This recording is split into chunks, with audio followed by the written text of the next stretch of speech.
Hey, it's Paul Banis with GreatDad.com, and I'm here in my weekly series talking about modern fatherhood. And we're talking about today on a subject that I think is so important to discuss with fathers because it comes up all the time, and that is anger management.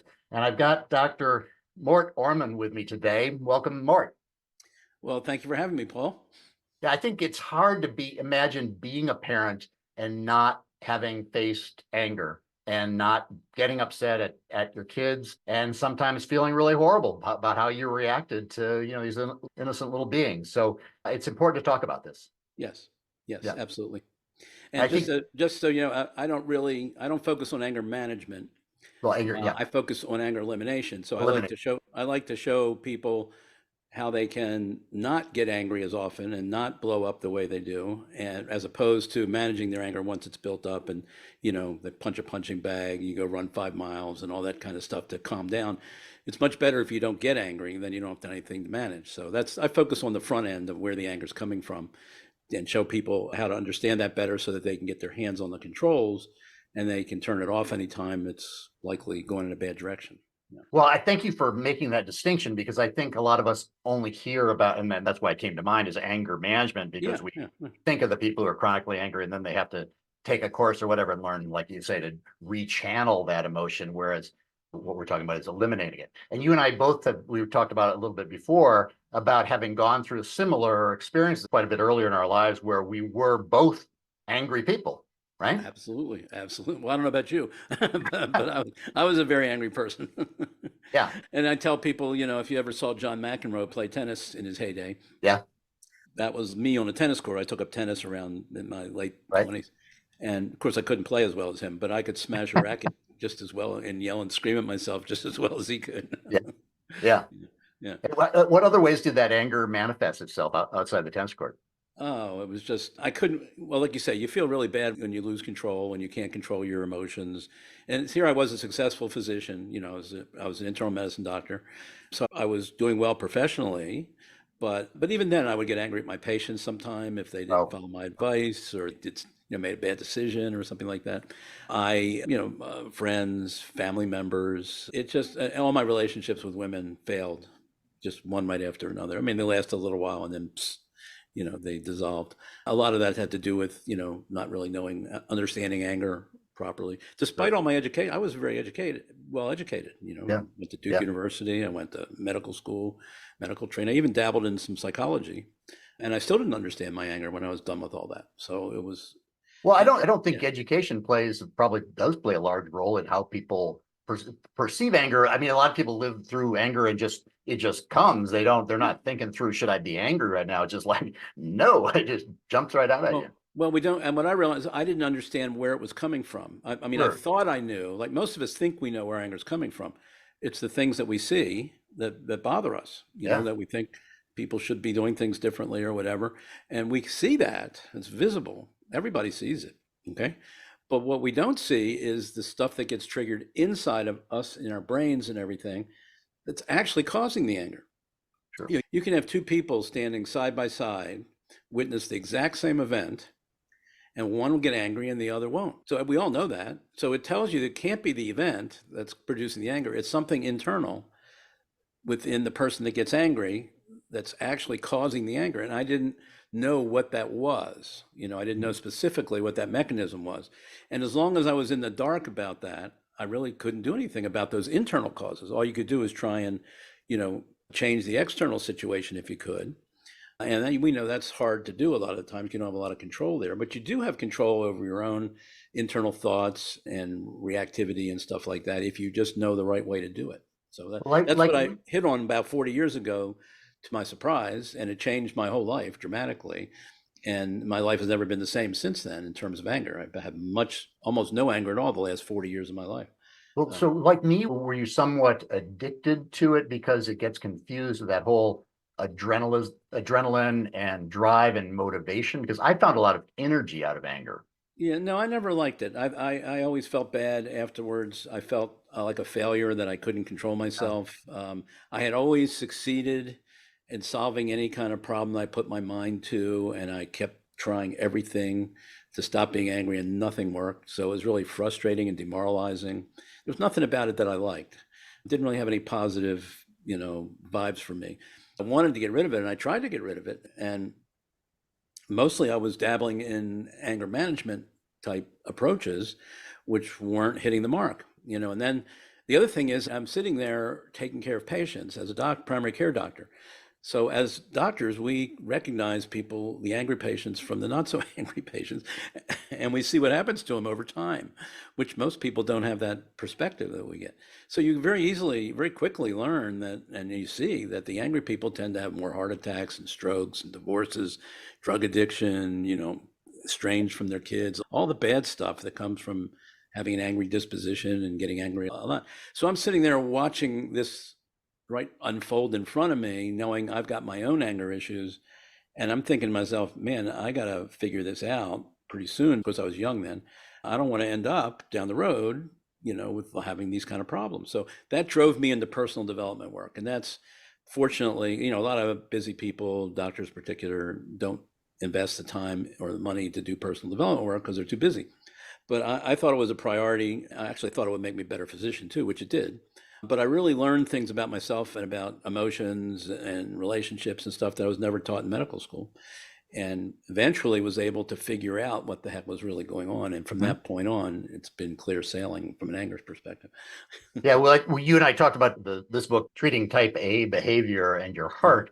I took a course 25 years ago. You were a lot further ahead of me, but this is the book, and those real medical conclusions is about 40 years old, about the same time you were making the same conclusions. But in significant research, there's been a link, like you say, to heart disease, change, blood pressure, disease, stroke, and a lot of other things too. So built-in grimaces into your face, ashen face, all kinds of horrible things that nobody wants, all driven by this anger. But you know what else was the problem, though? I actually believed, and a lot of people believe today, that anger is just part of life. There's not much you can do about it. If you have an angry tendency, that you're going to that's part of your personality.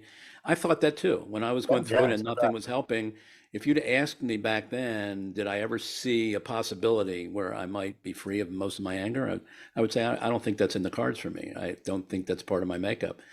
So when I actually stumbled upon the solution, that I didn't even know was there originally, and I saw how it really worked, and I was able to really almost magically make my anger disappear whenever I wanted to now, because I had my hands on the controls. And I look back and I said, I had that ability all along, only I didn't know it. I didn't think I had it.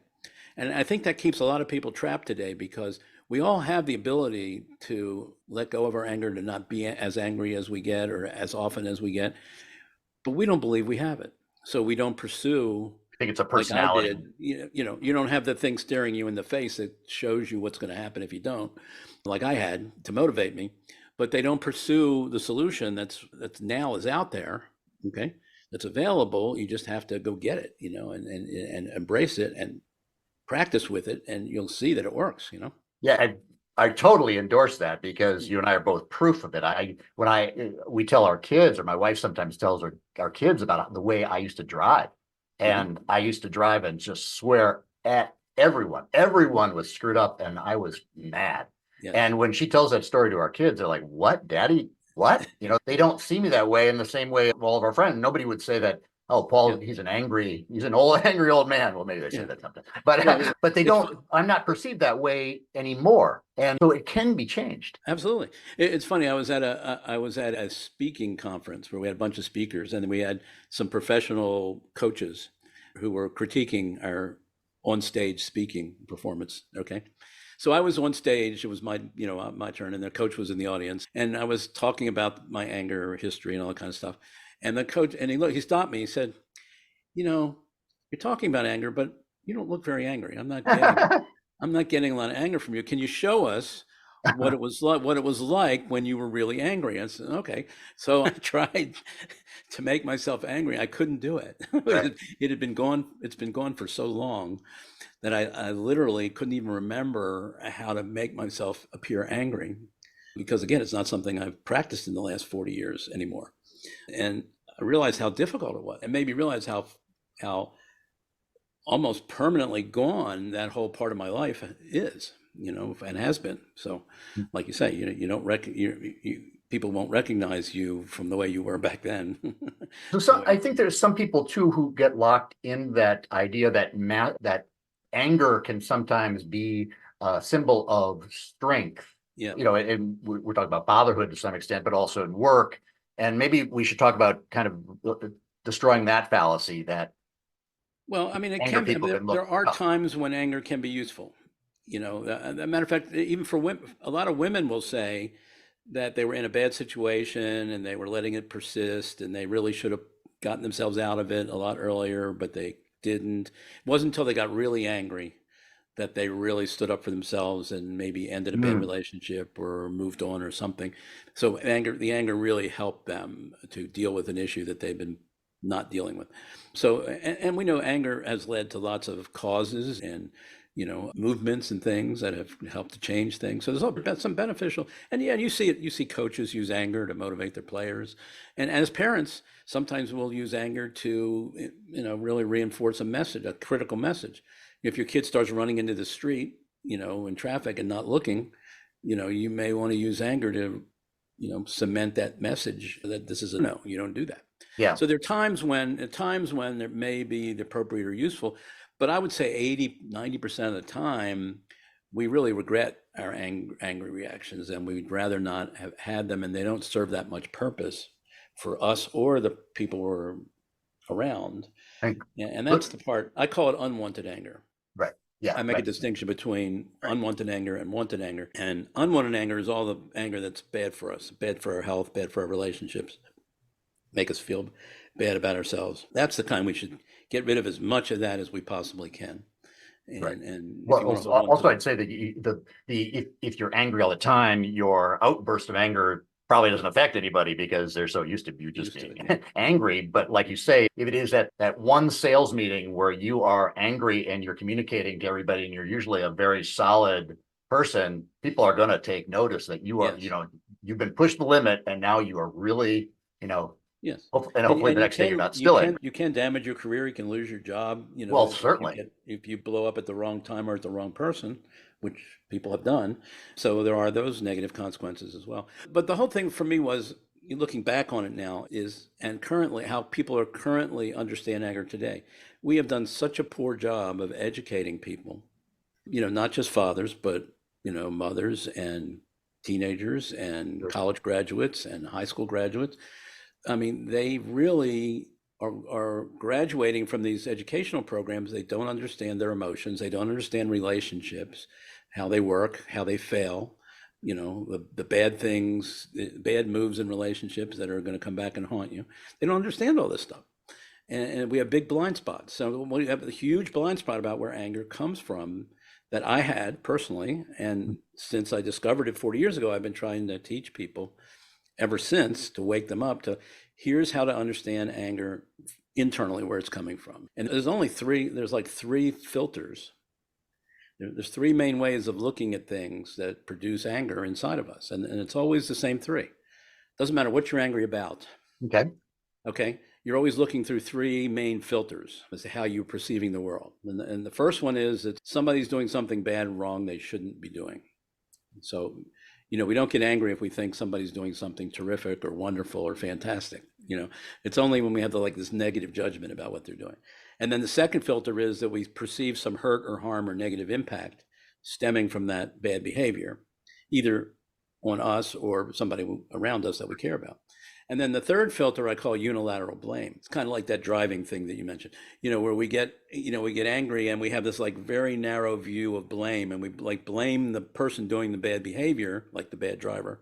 We blame them 100% for whatever's going on, for their bad behavior and the negative, impact they're having. So those are when you have those three filters, and mostly we don't see that we're looking through filters. Right. Right. We think we're seeing the truth, but actually it's filtered reality. And sometimes the filters are off, or they have gaps in them, or they have blind spots, or they're missing pieces of information, because basically our brain is filtering some stuff out to make it easier for us to deal with stuff. So there's all kinds of flaws in our filters, but we don't see it. And so we're getting angry based on what's coming through the filters, and we don't see the flaws.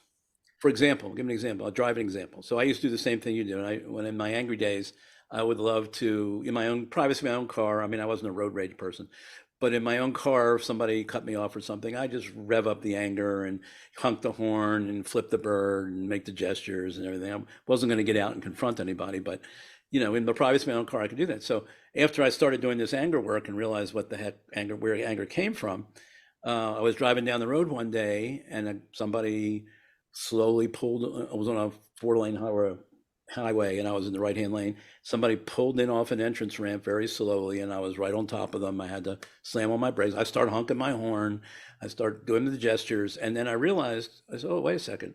I was going like 80 miles an hour in the right-hand lane. And as soon as I saw that, like, whoops, now I couldn't blame them exclusively for being at fault. I realized I played just as much a role as they did. I also realized there were times when I had been in that same situation, I'd come onto an entrance ramp, take a real quick glance, like you'd have to do, Right. see a car back there way far away, don't realize how fast it was going.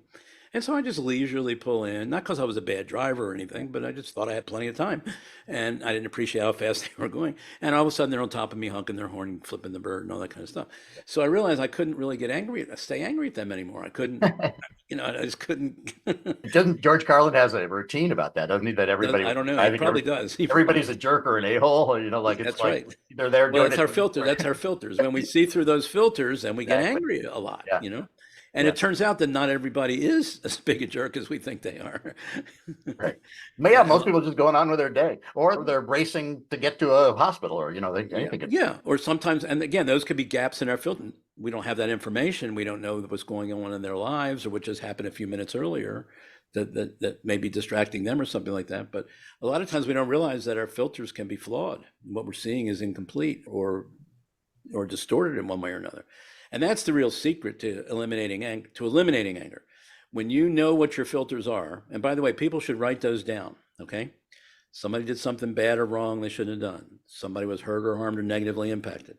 Somebody was unilaterally responsible or to blame. Put that on an index card or a sticky note. Keep it around you every time from this point on. When you hear this discussion, anytime you get angry, it won't be a mystery for you anymore. It's because those 3 filters got activated within you. That's how you're seeing the world, and you're believing that it's all true. Right.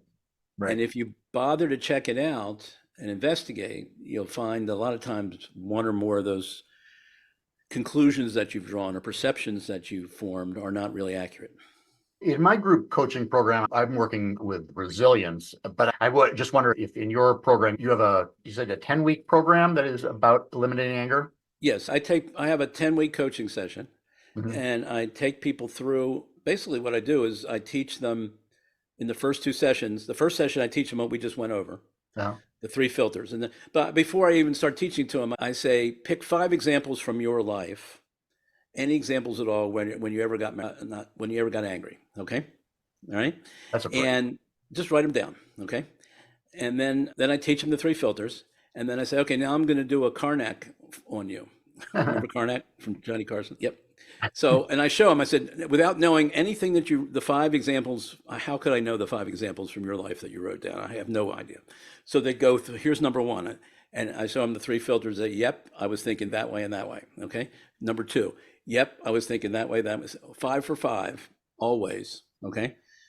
And they get to see, yeah, every time I'm angry, these 3 filters are what's causing the anger. So that's what they get out of lesson number 1, that they see the filters. Lesson number 2, there's some behaviors that also play a role that click in afterwards, and I show them that. So by the end of the first 2 sessions, they've got like a complete cognitive and behavioral model of where their anger is coming from, which is pretty complete.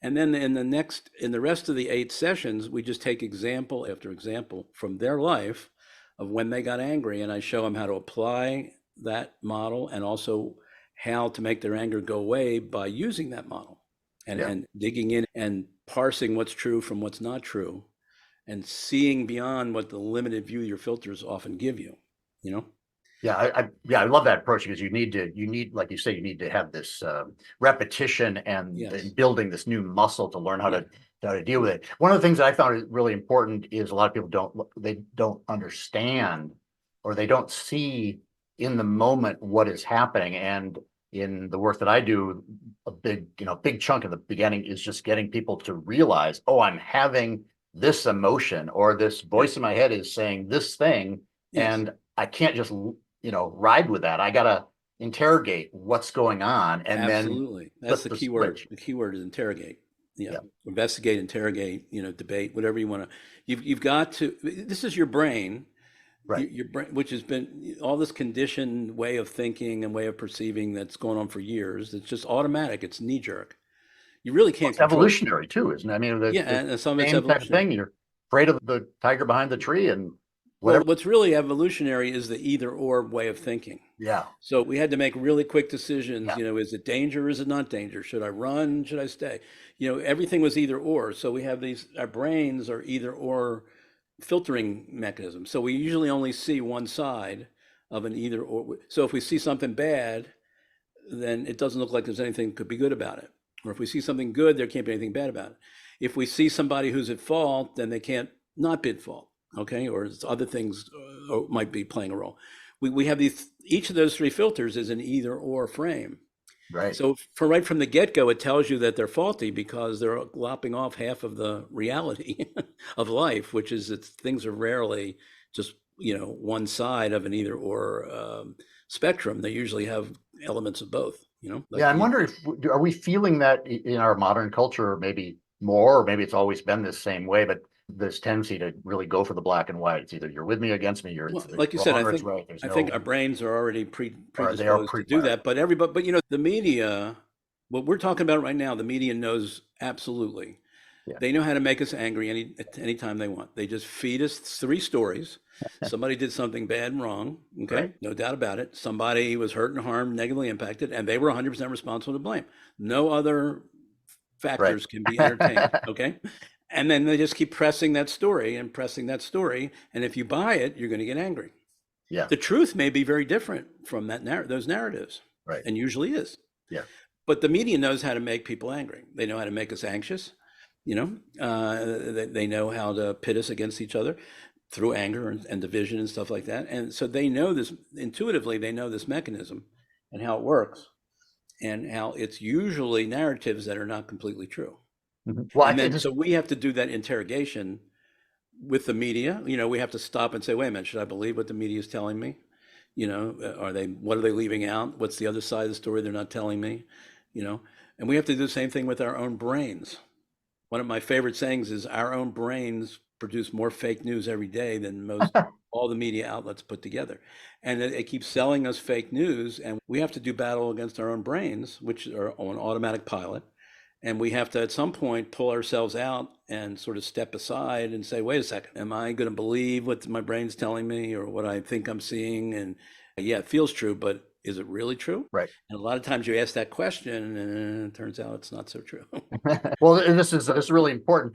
So on your website, you got orman.com. We'll put this in the show notes, make sure people get it. But then you also have anger-solution.org, right? Where theangersolution.org, no hyphens, theangersolution.org.